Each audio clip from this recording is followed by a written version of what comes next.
Assalamualaikum warahmatullahi wabarakatuh. Bismillahirrahmanirrahim. Alhamdulillahirabbil alamin wassalatu wassalamu ala asyrofil mursalin sayyidina Maulana Muhammadin wa ala alihi washabihi ajmain. Amma ba'du. Ingkang sangat kita hormati guru kita bersama Kiai Haji Ulil Albab Arwani, wonten para habaib utamanipun Habib Zainal Abidin Al-Kaf, para umarok yang saya hormati, ada PLT Bupati Bapak Haji Hartopo, ada Bapak Kapolres dan Dim dan yang mewakilinya semua yang saya hormati. Meneruskan ngaji di Madinatul Ilmi di Habib Bidin, ini ngaji hiwalah, ini diligerkan. Harusnya ngajinya di Habib Bidin tapi diliger ke Sekda. Saya mau saja supaya kelihatan rukun antara Habib dan umarok. Karena kata Habib Bidin nggak apa-apa Gus gitu. Ya memang rukun gitu. Jadi ini nggak pencitraan ya. Bukan pencitraan tapi memang rukun gitu. Seperti yang dikatakan Kiai Haji Ulil Albab tadi, atau yang biasa kita sapa Gus Bab, bahwa jihad itu dari kata jahada yujahidu mujahadatan. Kalau masdar mujarrodnya jahida, ada yang baca jahada jadi jahdan wa jihadan, itu maknanya serius menekuni sesuatu. Jadi tidak harus bentuknya perang. Tapi Islam juga jangan anti perang, karena andaikan Islam itu tidak punya konsep perang, itu juga kita bingung saat kita dijajah Belanda.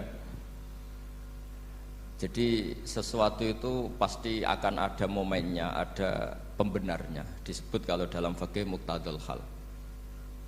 Saya masih ingat beberapa cerita lesan. Dulu perang itu harusnya 7 November. Bung Tomo datang ke Mbah Hashim. Tapi kata Mbah Hashim jangan katanya. Kiai bagian nyeblokno pesawat urung teko. Walhasil nunggu Ki Abbas dari Buntet Pak Kapolres itu doanya spesial untuk menjatuhkan apa? Pesawat. Saya kebetulan banyak kenal sama cucu-cucu Ki Abbas Buntet. Tanggal 10 datang terus perang dimulai. Dan itu menjadi perang bersejarah karena jenderal dari Belanda ya, dari Inggris ya, itu sampai meninggal. Jadi siapa Malabi ya? Jadi intinya Anda jangan berpikir bahwa negara ini didirikan hanya oleh umarok. Bahkan sebelum ada negara, yang sudah ada itu ulama. Dulu para wali songo sampai para kiai era kemerdekaan itu sudah membentuk satu komunitas. Di situ ada ketua pondok, ada bendahara, ada macam-macam. Sehingga kiailah yang bisa menggerakkan publik untuk melawan Belanda. Karena kiai ini juga yang megang otoritas publik. Ketika seorang Mbah Hasyim Asy'ari memfatwakan jihad itu fardhu ain, maka semua orang berpikir harus jihad melawan kehadiran Belanda atau penjajah mana saja. Tapi itu satu sisi ya. Di sisi yang lain, bahasa Arab itu ada sisi uniknya. Kalau menamai penjajah itu musta'marin atau al-isti'mar. Isti'mar itu meramaikan dunia. Karena memang bangsa kita dulu itu ya aneh. Tapi nak sampean ngrasani teman-teman ya kualat itu mbah-mbah jenengan. Kita ini dulu memang ya agak aneh. Belanda itu sudah penjajah, tapi sama buyut-buyut kita dipanggil Doro. Bisa kamu bayangkan kiai saat itu untuk mengingatkan masyarakat pentingnya melawan Belanda. Wong manggil Belanda saja Doro tuan. Terus kemudian kita berfatwa melawan Doronya. Jadi benahi ilmunya saja wis sak penggawean kira-kira gitu. Jadi ngelola orang bodoh itu ya kangelan. Enggak dikelola itu bangsa kita, dikelola itu ya rodok goblok banget. Wong ngundang penjajah apa? Doro. Jadi itu PR besar. Tapi kiai itu punya seni untuk memberi penjelasan. Makanya di antara kelebihan ulama itu pasti warasatul anbiya itu di fatonah ada unsur kecerdasan. Cerdas itu seni mengelola pikiran manusia, itu namanya cerdas. Makanya saya berkali-kali kalau ngaji harusnya orang itu semuanya itu pengagum ilmu, jangan pengagum fakta, tapi pengagum ilmu. Ya saya berkali-kali menyontohkan, kalau Anda suami yang miskin, nggak punya uang, terus pulang dimarahin istri karena tidak punya uang atau kerja tidak sukses, harusnya kamu bangga. Anda juga kan yang berteori kalau suami nggak becus itu pasti dimarahin gitu. Nah, ketika menjadi fakta harusnya Anda syukur bahwa ilmu Anda itu benar gitu. Jadi pas istri marah, wah alhamdulillah ternyata teori saya ini benar itu. Ini lucu kan, teori Anda mengatakan demikian, tapi pas menjadi fakta Anda tidak siap. Nah, begitu juga menyangkut penjajah. Belanda itu sudah maju, Eropa sudah maju, Indonesia negara yang terbelakang. Di mana-mana terbelakang itu menjadi objek penjajahan. Di mana-mana yang terpelajar itu posisi menjajah. Sehingga ulama berpikir bahwa awal dari kemerdekaan adalah mengertikan yang tidak ngerti. Karena teori penjajahan pasti gitu, yang tahu menjajah yang tidak tahu, yang sudah modern menjajah yang belum modern dan seterusnya. Makanya awwalu hadzal din itu al ilmu. Makanya nomor satu itu ilmu, pengetahuan. Di sini pentingnya sampai Islam mewajibkan thalabul ilmi fardhatun ala kulli muslimin. Karena tadi bisa kamu bayangkan 350 tahun dijajah Belanda, kita manggil mereka itu doro atau tuan. Kayak apa? Susahnya menggerakkan masyarakat yang cara pandang masih demikian.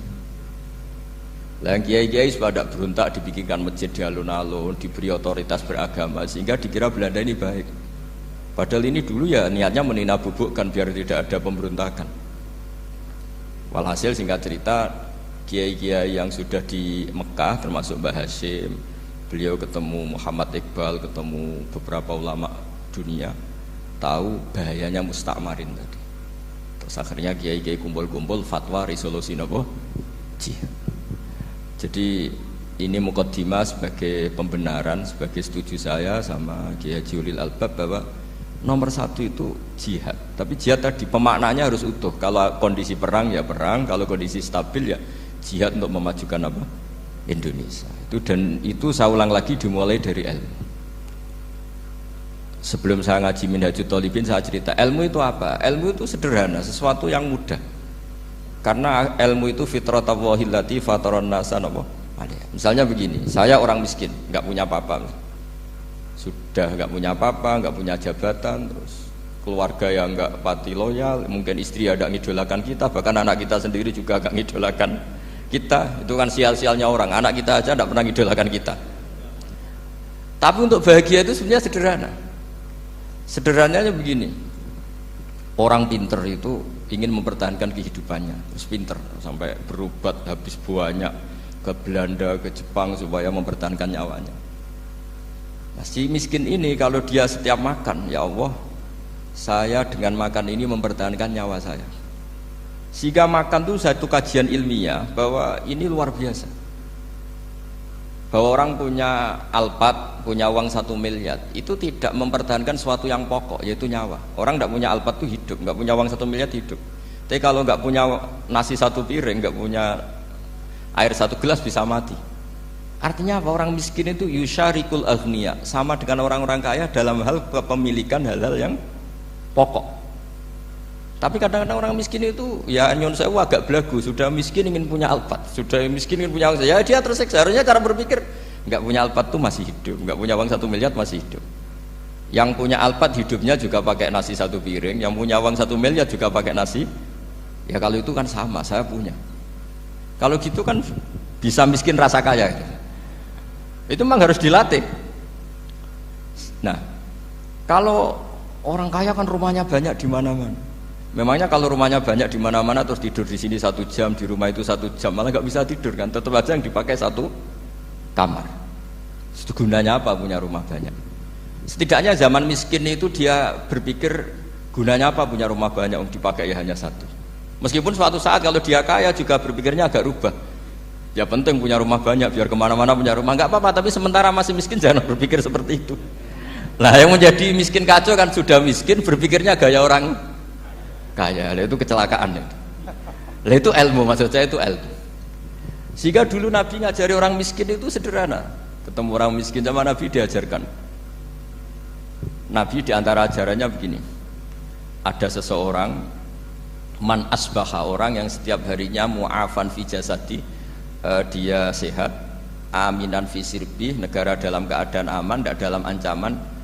Indahu qutu yaumi, dia hari itu punya makan. Faka'an nama khizat lahu dunya bihadzafiriha, berarti dia sudah punya dunia dan seisinya. Karena polanya sama. Mbok Presiden Amerika itu yang untuk mempertahankan nyawanya ya makan pokok dan minuman pokok, bukan jabatannya sebagai presiden atau punya uang triliunan. Orang paling kaya di Indonesia juga gitu, untuk mempertahankan hidupnya juga dengan makanan pokok. Dan itu orang miskin punya.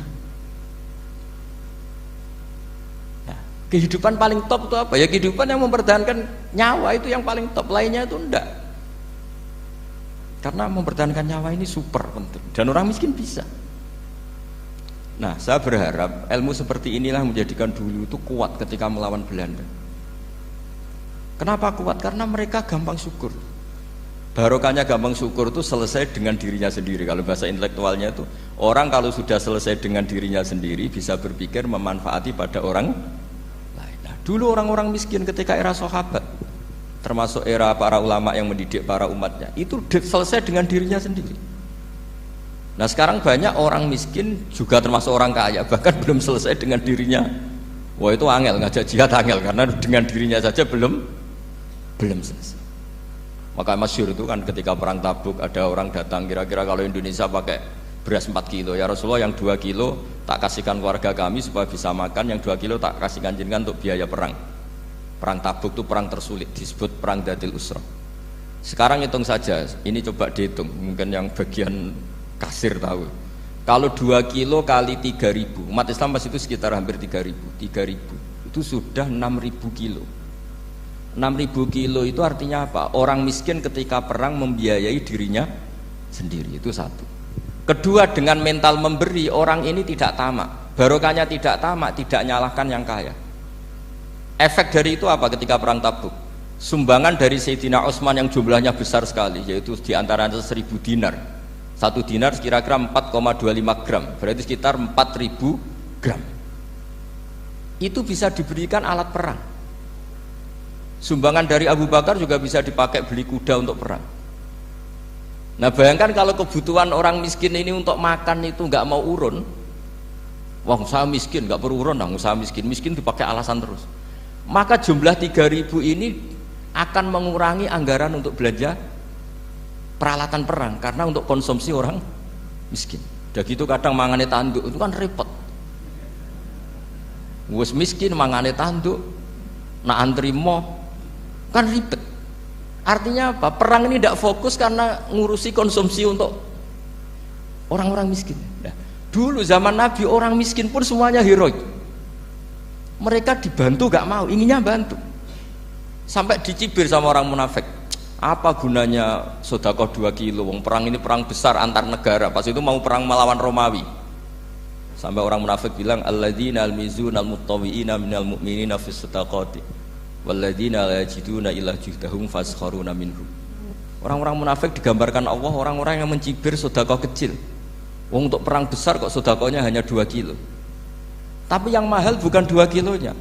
Kalau ada 1 juta orang miskin menyumbang negara 20.000, itu artinya apa? Kita punya rakyat yang inginnya hubungannya dengan negara memberi. Tapi coba kalau kita 2 juta rakyat yang inginnya dari negara mendapat, pegawainya demo ya.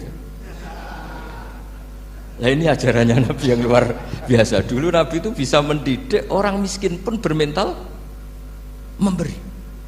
Nah barokahnya bermental mandiri ini mereka selesai dengan dirinya sendiri. Coba kalau mereka tidak bawa makanan sendiri ketika perang, mungkin kuda yang untuk perang, terus mereka berpikir, "Bu ini saja disembelih supaya kita bisa makan." Ribet kan? Ngapain beli senjata yang mutakhir, makan saja nggak bisa. Tapi barokahnya mereka urun sendiri. Mereka selesai dengan dirinya sendiri. Ini hebatnya didikan Rasulullah Shallallahu Alaihi Wasallam. Lalu dulu Mbah Hasyim dan kawan-kawan itu berhasil mendidik seperti itu. Santri yang miskin-miskin itu kalau ngaturi kiai duwene telo itu kayak no telo. Duwene wi ya dikekno wi. Sehingga kiai sing wis mapan-mapan, misalnya kados kula wonten kan mun setengah mapan. Ya akhirnya ya iso mangan wi. Jebule wi ku ya enak gitu. Santri ya seneng mergo kiai ini seneng pancen wis suwi mangan pizza misalnya. Lah tapi nek sing melarat terus aku melarat kiai tak kei wi mosok doyan. Wis melarat medhit di alasan kan ribet kan. Ini yang perlu dihilangkan. Medhit kok berargumentasi.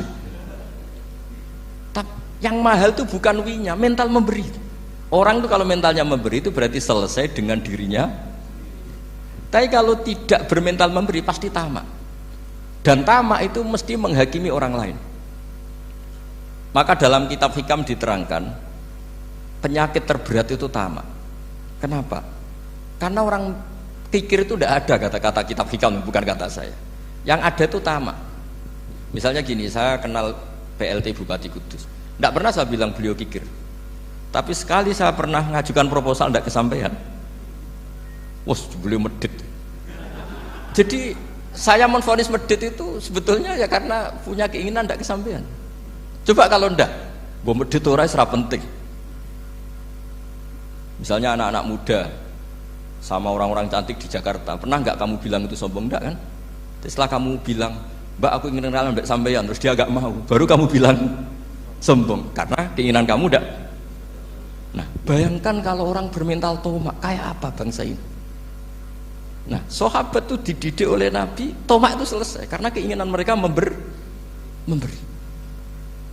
Sehingga Indonesia bisa merdeka begini itu barokahnya didikan ulama, semuanya ingin memberi.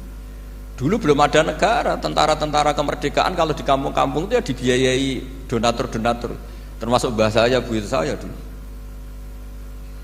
Itu berapa ton aja beras untuk pasukan Hizbullah, pasukan TNI.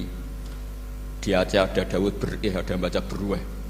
Jadi baca aja kayak kira asap ada yang berih, ada berueh, saya juga nggak tahu. Orang Aceh kalau baca berih memang nyumbang berapa emas untuk kemerdekaan Indonesia. Yang Kesultanan Jogja Legowo, Jogja tidak lagi negara tapi diberikan bagian dari Indonesia dan seterusnya. Nah, jadi semua ini barokahnya didikan Rasulullah SAW yang diteruskan para ulamanya bahwa nomor satu didik masyarakat itu bermental memberi. Dengan bermental memberi apapun kecilnya ini selesai dengan dirinya sendiri. Itu kalau sampean nggak punya mental memberi, nanti pulang dari Pemda, sok acara ini kabupaten berkata ini tok ribet itu. Awas itu, bar ngaji langsung lali berarti sampean. Sudah kalau nggak urun ini sudah luar biasa, nggak urun untuk berkat itu sudah luar biasa. Jadi itu yang makanya Nabi itu Quran dimulai wa mimma razaqnahum yunfikun. Quran mengajarkan bermental memberi, yunfikun. Nabi berkali-kali ngulang al yadul ulya khairum al yadis sufla. Dan memberi itu tidak harus nunggu kaya. Gambarannya Quran tentang orang baik itu gimana? Alladzina yunfikuna fis sarra wad dharra. Bukan fis sarra saja, ketika wad dharra juga. Saya pernah guyon sama orang kaya di Jakarta, dia uangnya miliaran, mungkin malah triliunan. Guyon sama saya, Gus saya ini sudah sekian bangun masjid di mana-mana. Saya ini berarti hebat. Enggak, kata saya. Enggak ada masjid, agama tetap jalan kata. Karena di kampung-kampung sudah banyak masjid kata. Masih keren tukang becak kata.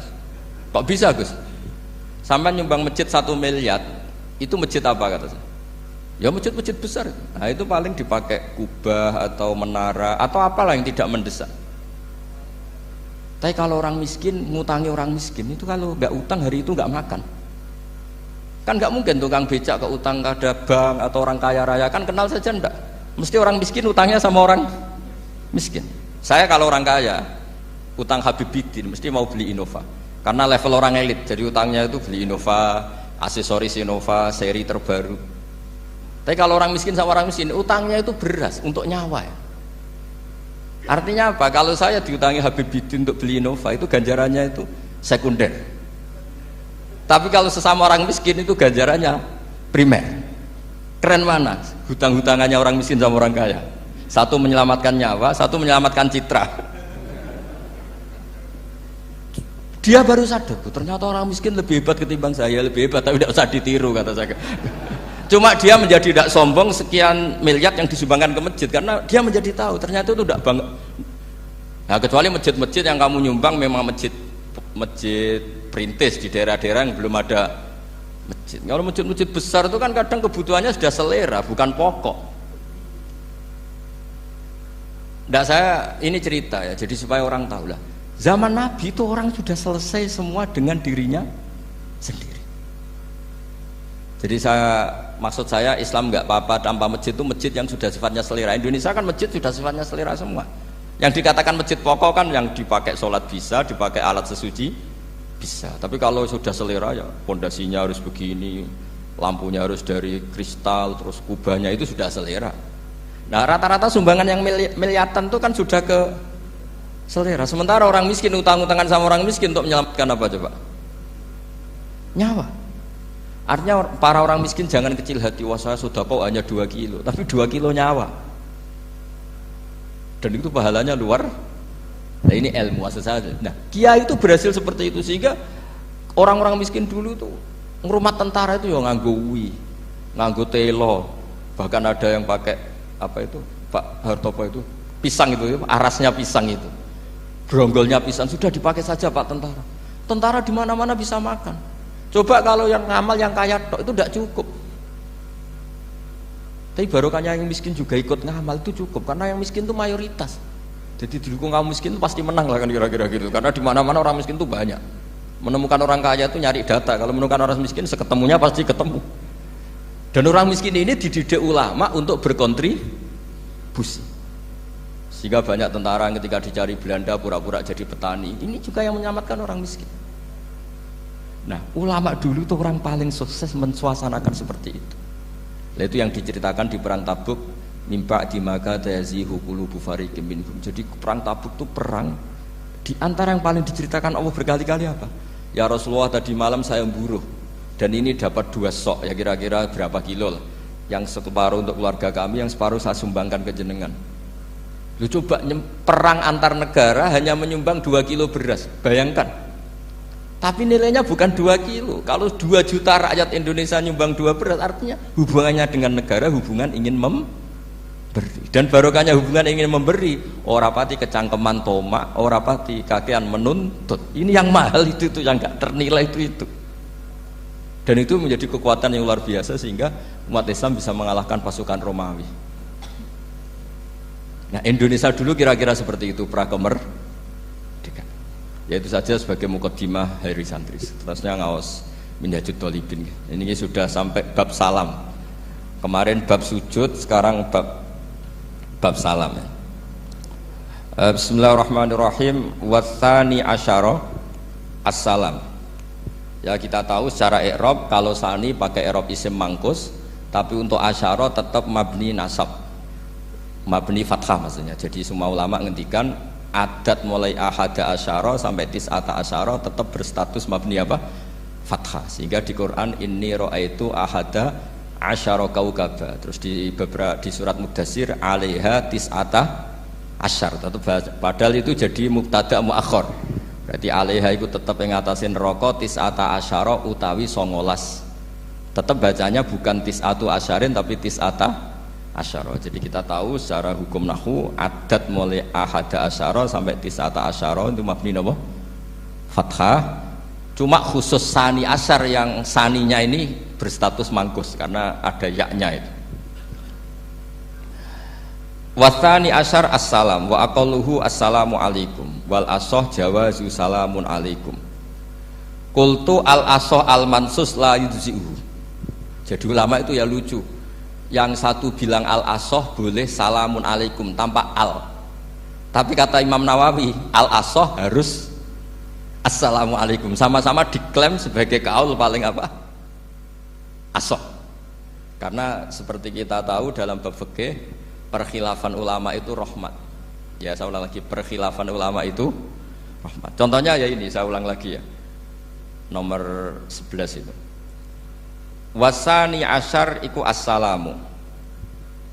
Ya terus di sini disebut wa aqalluhu iku assalamu alaikum pakai al, assalamu alaikum. Wal asohu te kaul sing asoh iku jawazu salamun alaikum olahe nglafatno mu salamun alaikum. Terus kultu Dawe Imam Nawawi al asoh al mansus la yujzi'uhu wallahu a'lam. Jadi menurut Imam Rafi'i boleh salamun alaikum tidak pakai apa? Al. Itu juga diklaim sebagai al asoh. Tapi menurut Imam Nawawi yang al asoh harus assalamu alaikum, tidak boleh salamun alaikum. Terus wallahu a'lam wa annahu la tajibun niyatul khuruji. Jadi ketika Anda salam tidak harus niat keluar dari apa? Salat. Dengan kamu salam berarti otomatis keluar dari apa? Salat. Nah ini menjadi problem menurut pemikiran banyak ulama karena ketika masuk salat harus niat masuk salat. Karena ketika kita takbir kan bisa takbir demo, Ya kan? Kan macam-macam kan? Makanya untuk membedakan itu kan niat. Memang ini kata ulama bukan kata saya. Sekedar melafatkan takbir ini kan demo ya takbir. Kamu kagum sesuatu juga takbir. Orang Indonesia itu kadang orang nggak sholat pun bilang subhanallah, memang sudah jadi bahasa nasional. Kalau kaget tuh bilang subhanallah. Saya punya kenalan Cina itu kalau punya uang ya mohon alhamdulillah. Tak tanya kok bilang alhamdulillah. Orang-orang Islam tuh kalau seneng bilang alhamdulillah. Yang ribet itu kubu sebelah. Kalau orang NU mau layasol itu malah ditanya, Gus itu doa orang makan gitu. Kok bisa? Biasanya orang NU kalau makanan sudah keluar mau layasol, ribet kan? Aduh repot itu. Jadi kadang-kadang wiridan itu sudah jadi bahasa nasional. Jadi Cina orang nggak sholat tuh kalau punya uang ya bilang alhamdulillah. Kadang orang yang nggak sholat tuh tanya, datang ke saya insya Allah. Ya ribet. Makanya ulama itu berdebat. Lafat-lafat seperti ini itu apakah wiridan apa adat? Nah, untuk membedakan adat dan yang lain maka dibutuhkan niat. Makanya Allahu Akbar harus niat untuk masuk sholat. Nah, normalnya salam juga harus niat keluar sholat, biar karena masuknya niat ya keluarnya harus niat. Itu menurut sebagian ulama. Tapi sebagian yang lain enggak lah, kalau selesai tidak perlu niat. Tapi tadi sebetulnya ada problem. Jangan-jangan salam ini salam adat. Kebetulan ada temannya masuk terus bilang assalamualaikum, nanti temannya jawab waalaikumsalam. Itu ada kisah nyata. Ini memang naif betul ini. Ada orang alim sholat. Nah, ketika ada yang mau lewat itu kan dihadangi begini ya. Jadi dihadang gini ya, itu Febidin. Yang lewat tuh karena saking nggak pernah ngaji malah tidak salaman. Kagetnya bukan main itu. Ada orang sholat, ada orang mau lewat. Kan kesunatannya dihadang begini. Sisi ini santai saja malah ngajak salaman. Wes ribet, ngadepi orang tidak tahu itu ribet. Ya tambah bingung kan, diliwati saja bingung, apalagi sekarang diajak salaman. Kan memang nggak sambung, kulturnya itu nggak sambung. Nah, itu kalau bilang assalamualaikum terus pikir kamu waalaikumsalam. Ya ribet, memang ngadepi orang tidak tahu itu ya ribet. Makanya ya agama ini, ngelola agama ini memang. Nah barokahnya ngaji fikih itu beginilah, saya sering cerita. Misalnya kita hafal fikih, takbir itu wajib, rukun. Tapi bentuk ngangkat tangan itu sunnah. Itu barokahnya Masya Allah.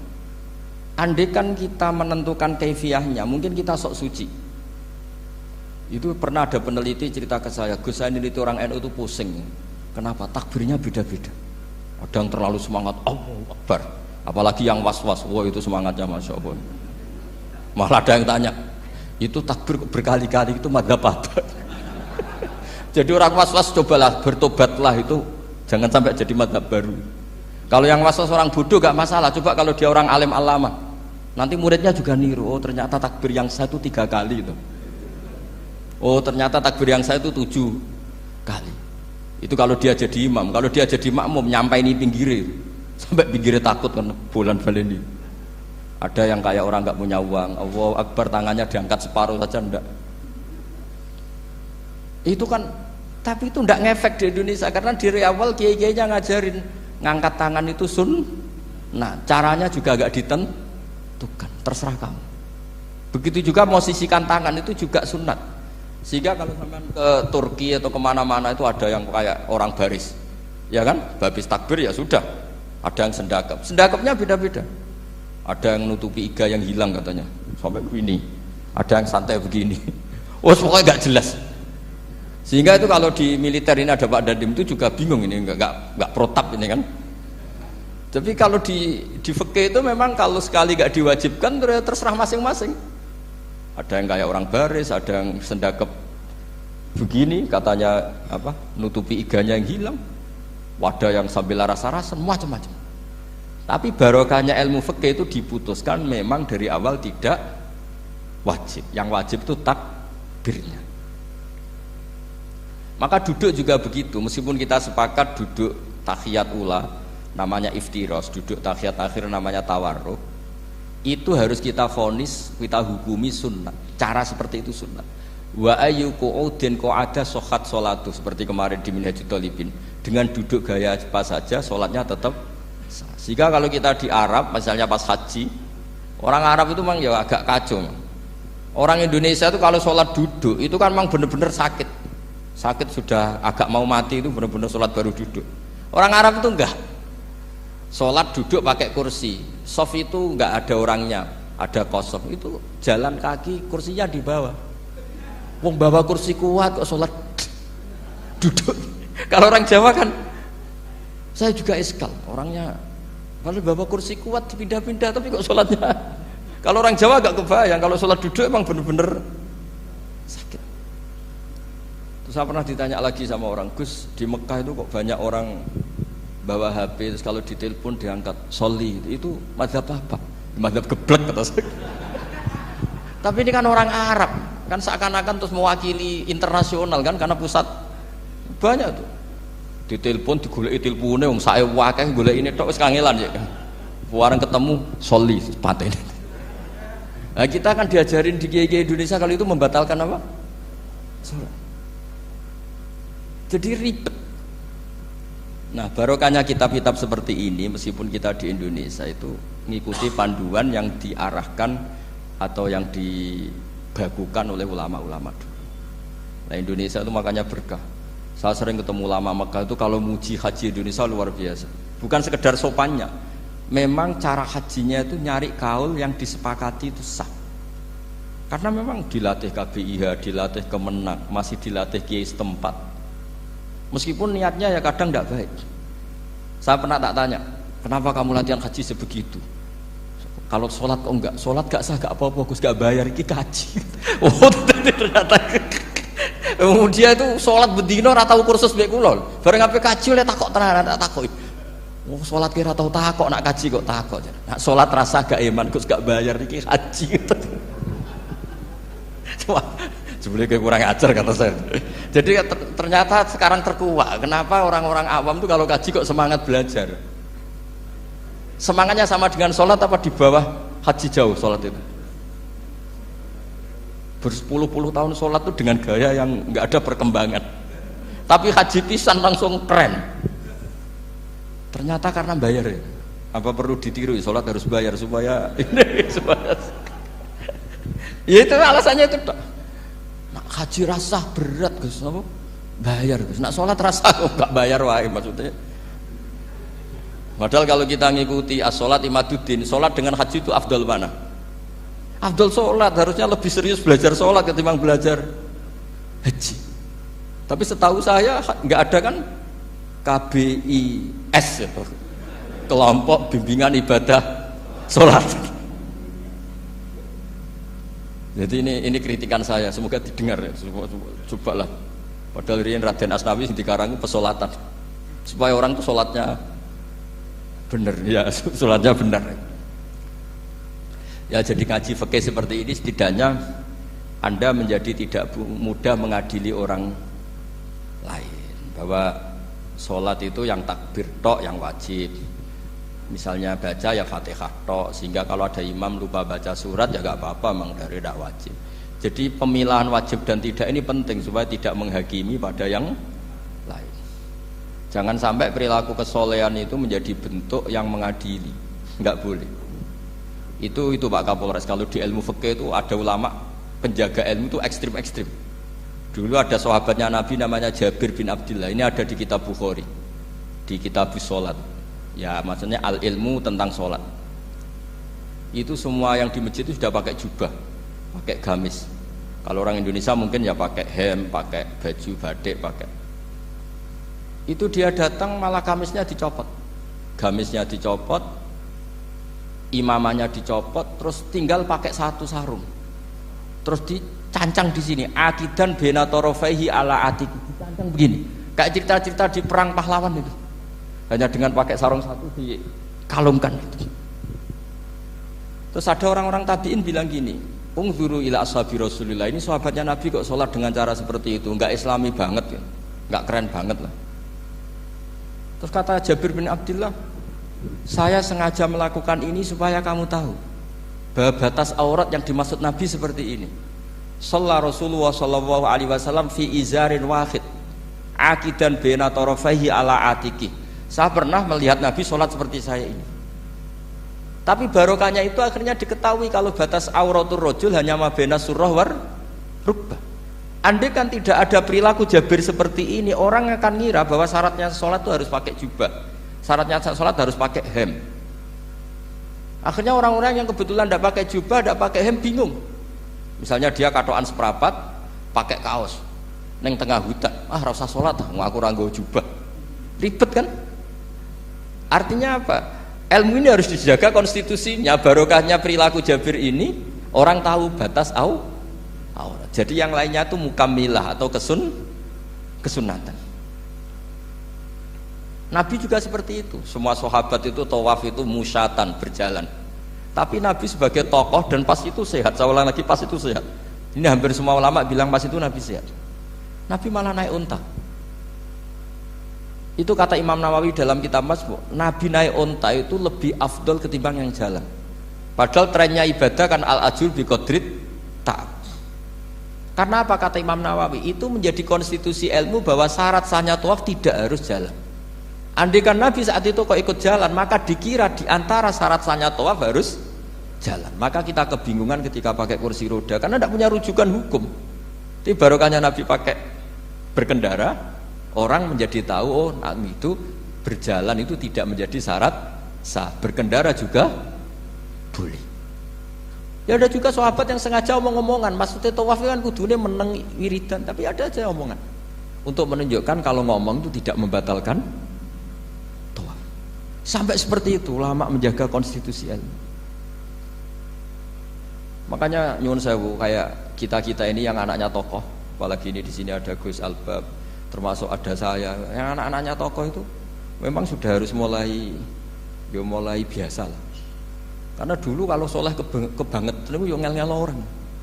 Abu Bakar, saya tak cerita Abu Bakar itu soleh banget. Saking solehnya itu ini gak akan ada yang niru, saya yakin. Beliau itu hari pertama diangkat khalifah, hari berikutnya masih dagang di pasar. Singkat cerita ditegur supaya tidak usah dagang, dicukupi negara. Beliau setuju, dapat gaji. Setelah mau meninggal, semua gajinya itu disuruh ganti uang pribadi karena beliau merasa tidak nyaman. Mau mengkhidmati negara kok minta uang, ganti soal uang pribadi, diganti. Nah, itu ya tentu tidak wajib, pejabat juga agak minat niru. Nah tapi lucunya apa? Sayyidina Umar ketika Abu Bakar sudah meninggal itu kritiknya lucu. Kamu itu solehnya berlebihan. At-ab taman ba'dak. Sing repot sing genti. Nak soleh kok aja nemen-nemen.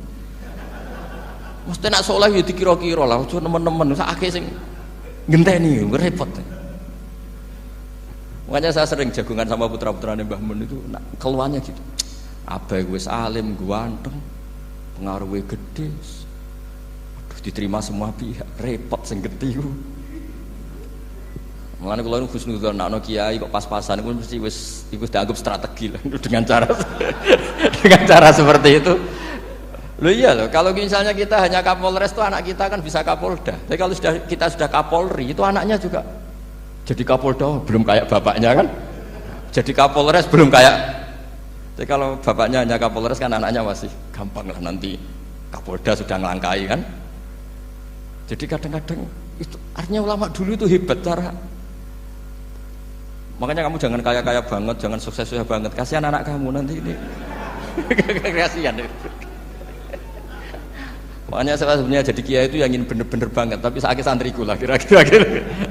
Ini bukan justifikasi, tapi ini cerita saja cerita. Jadi di antara makalahnya Sayyidina Umar yang terkenal itu komentar Abu Bakar itu at-ab taman ba'dak. At-ab ngel-ngel no sira man ing wong ba'daka sausti sira. Kowe iku terlalu bener sing repot aku iki penggantimu. Enggak aku maksa soleh tetep ora koyo Abu Bakar. Maksa soleh nek koyo kowe nek soleh kira-kira lah aja nemen-nemen gitu. Dadi penggantinya itu. Ini cerita ya, jadi saya mohon. Nah, barokahnya itu juga kesolehan yang massal itu diakui oleh ulama. Termasuk begini misalnya nyuwun sewu, Nabi itu menyebut kesolehan itu ya termasuk wa fi buti ahadikum sedekah. Kowe ngeloni bojomu ya sedekah. Ayati ahaduna syahwatahu wa walahu ajrun. Masa urusan gitu dapat pahala ya Rasulullah? Jawab Nabi enteng. Ali salawadu'aha fi haramin akana alaihi wisrun. Kalau dia begitu sama selain istrinya kan dosa. Ya berarti kalau sama istrinya ibadah. Tidur ya ibadah, kumpul istri ibadah, bercengkrama sama keluarga ibadah. Akhirnya ulama bikin satu hukum yang luar biasa. Di antara hukum yang di kitab usul fikih itu begini, mubah itu tidak ada. Itsmamin mubahin illa wa yatahaqqaqu bihi tarku haramim ma. Fa'il zamu minas sukun tarkul qatli wa minas sukut tarkul qadzaf wal ghibah. Sehingga kita ulama misalnya melihat orang kampung sekatokan seperapat ning omah ngomel mbek bojone, mbok ngomel mbek anake, ini luar biasa karena tidak di diskotik, tidak di tempat-tempat yang seperti itu. Ana wong ning omah nglamun rokokan wis delok tikus liwat lumayan ra delok gambar porno. Itu ada ulama yang berpikir itu karena tidak ada sesuatu yang mubah kamu lakukan kecuali saat itu Anda meninggalkan keharaman. Makanya kata ulama mubah itu tidak ada karena saat melakukan mubah artinya Anda tarkul haram. Wa tarkul haram wajib, berarti fal mubah wajib. Sehingga ulama misalnya sampean turu mulai barisan nanti subuh, hada taroka zina wa taroka sarikoh wa taroka kada wa kada. Semoga malaikat pakai usul fikih itu. Kalau malaikat pakai usul fikih itu, kamu tidur habis isya sampai subuh, hada tarokal maasi kasiroh. Nah, yang ribet kalau malaikatnya bagian khusuk, hada tarokat tahajud wa tarokal witro wa tarokal itu ribet itu. Nah, kita semoga malaikatnya yang percaya pendapat tadi. Jadi ada dua pandangan, ada ulama mengatakan mubah itu tidak ada karena tidak ada orang yang sedang melakukan mubah kecuali saat itu pasti meninggalkan keharaman. Makanya ini sirinya kenapa dulu kiai-kiai top itu sering jagungan. Orang tahu semua lah, Mbah Zubair sering jagungan, dulu Mbah Tur ya sering jagungan di depan Masjid Menoro. Karena ingin mensuasanakan bahwa untuk menikmati hidup itu tidak harus dengan keharaman. Jagungan mbek konco ya seneng, gejul-gejulkan mbek konco ya seneng. Ini anggap saja perlawanan terhadap supaya tidak nikmati maksiat. Wa qutbu hadaddin al-istidzad bil mubahat, kata Imam Ghazali. Inti beragama ini adalah nikmati sesuatu yang dihalalkan oleh Allah Subhanahu. Coba ketika orang lain bisa nikmat kalau harus ke tempat-tempat maksiat, kamu cukup nikmat ketemu konco gejol-gejolkan zaman mondok padha melarate. Terus diterusno saiki yo jek melarat atau cocokan melarat itu kan keren loh. Keren. Sisi tok diusir mertuane, tok diusir IP ini terus cocokan. Ndak kowe piye Kang, gak apa-apa sabar kabeh kodok-kodar wae Kang. Wah itu ibadah yang luar biasa. Mergo ridho sama kodok. Kodar dia tidak perlu cari nyuwun sewu hiburan yang maksiat. Nah, saya berharap ulama-ulama Indonesia itu mengikuti jejak ulama dulu. Ulama dulu itu kalau ibadah itu ya seperti itu. Jadi jangan hanya melihat ini semalaman kok tidur, tidak witir, tidak tahajud. Oke, dia memang nggak afdol, nggak sempurna lah, macam kiai pas-pasan naik kan. Tapi ya jangan lihat tarokal witro wa tarokat tahajud, tapi kamu juga harus lihat tarokal dahab ila nikla wa tarokat dahab ila mahalil mak. Siapa yo sekali-kali muji orang susahnya apa sih? Suudzon itu dikurangi lah, sekali-kali muji orang lah.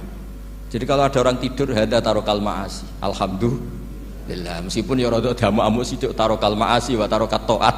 Ya sudahlah gak apa-apa lah, tapi lah di sini terus kualitas. Nah, dengan cara itu Anda bisa membaca Quran secara fasih, wa min ayatihi manamukum billaili wan nahar. Loh, kenapa sekedar tidur kok dianggap wa min ayatihi? Di mana-mana ayat itu kan hal-hal yang luar. Ini tentang tidur saja kok dianggap ayat.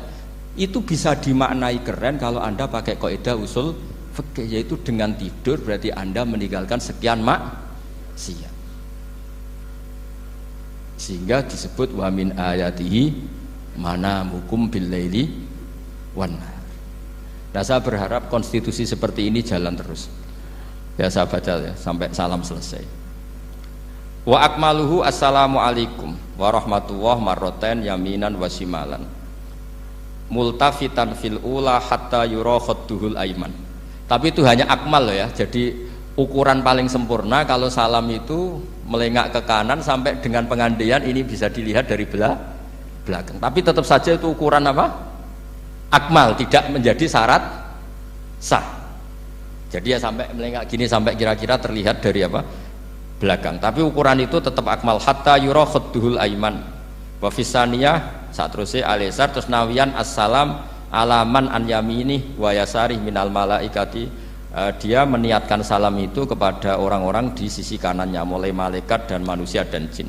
Wayan wil imamu assalama alal muqtadin wahum arrodda alaih wahum yanwauna napa arrodda alaih. Jadi wahum yanwuna arrodda alaih. Jadi imam niat salam untuk makmum, makmum niat membalas salamnya apa? Imam. Tapi itu saya ulang lagi hanya akmal. Terus asal isya asar tartibul arkan kama dzakarna. Jadi pentingnya, jadi jangan kira terus ngaji kalau wasunanuhu wa akmaluhu tidak penting, itu penting sekali. Barokahnya status akmal dan sunnah ini kita tidak mudah menvonis orang lain karena kita tahu ibadah itu hanya berstatus sunnah. Coba kalau nggak ada ketentuan itu, kita akan mudah menyalahkan orang. Salam kok orang melengak belas itu sholatnya sah atau orang? Padahal dari awal melengak itu statusnya hanya sunnah. Kemudian untuk penutup supaya ini clear ya, saya pernah baca di Syarah Bukhari yaitu Fathul Bari, Nabi itu kalau setelah salam itu mukbilan biwajihi alal hadirin. Jadi Nabi langsung menghadap ke timur, andikan Indonesia menghadap langsung ke timur. Tapi uniknya para syurahul Bukhari itu menganggap itu tidak satu sunnah yang tidak jadi satu sunnah yang permanen. Tapi kata para syurahul hadis, siapapun boleh melakukan gerakan yang bisa memaklumatkan kalau sholat itu selesai. Saya ulang lagi ya, jadi Nabi menghadap ke timur kalau di konteks Indonesia itu sebagai bentuk maklumat, ini loh sholat saya sudah. Karena takutnya apa? Orang yang dari jarak 2 kilo 3 kilo ingin makmum sama Nabi, andai kan Nabi tidak menghadap ke timur, tetap posisi seperti sholat menghadap ke kiblat, maka orang dari luar mengira Nabi fi sholatin, ya Nabi masih dalam. Bahayanya apa? Kalau orang ini langsung takbir usolli fardhu zuhri misalnya makmuman, ternyata Nabi sudah sholat, berarti sholatnya nggak sah. Kenapa? Irtibatus sholat atau robtus sholat biman huwa laisa fi sholatin, dia menggantungkan sholat dengan orang yang sudah tidak, dan itu bahaya sekali. Masa kamu sholat makmum sama orang yang sudah tidak? Nah semenjak itu terus ada aturannya ulama, siapapun yang jadi imam harus memaklumatkan diri dengan cara apa saja supaya menunjukkan kalau sholat itu selesai. Makanya adat kiai-kiai kita tetap menghadap kiblat tapi namanya astagfirullahaladzim, itu sebetulnya memaklumatkan. Lo nak niat banter nyentak pangeran masuk istighfar bianter ya, gak sopan belas astagfirullahaladzim. Itu sebetulnya itu memang maklumatkan, ini lo jong sholatku wis bar. Nak kowe ape makmum masbuk sing ijek sholat atau cuma makmum aku gitu. Terus ada yang separuh-separuh ya, tidak madhep wetan, madhep ngulon, madhep ngalor. Itu ya sedengan gitu, maksudnya sedengan. Karena memang kata Syurahul Bukhari butuhnya itu apa? Imam punya gerakan yang menunjukkan kalau sholatnya itu selesai supaya nggak dikira fi sholatin kemudian ada yang ya clear ini ya. Jadi tidak perlu diperdebatkan kenapa sih ada yang menghadap timur, ada yang menghadap ke utara, ada yang tetap menghadap ke kib. Itu nggak perlu diperdebatkan, itu semuanya ada ilmunya, yaitu filosofinya apa? Ada gerakan yang menunjukkan kalau dia sholatnya selesai supaya tidak ada yang ikut. Sekali ada yang ikut berarti nanti apa? Robtus sholati biman laisa fi sholatin, yaitu menggantungkan sholat dia dengan orang yang hakikatnya sudah ada sholat. Ya nyuwun ngapunten sanget. Assalamualaikum warahmatullahi wabarakatuh.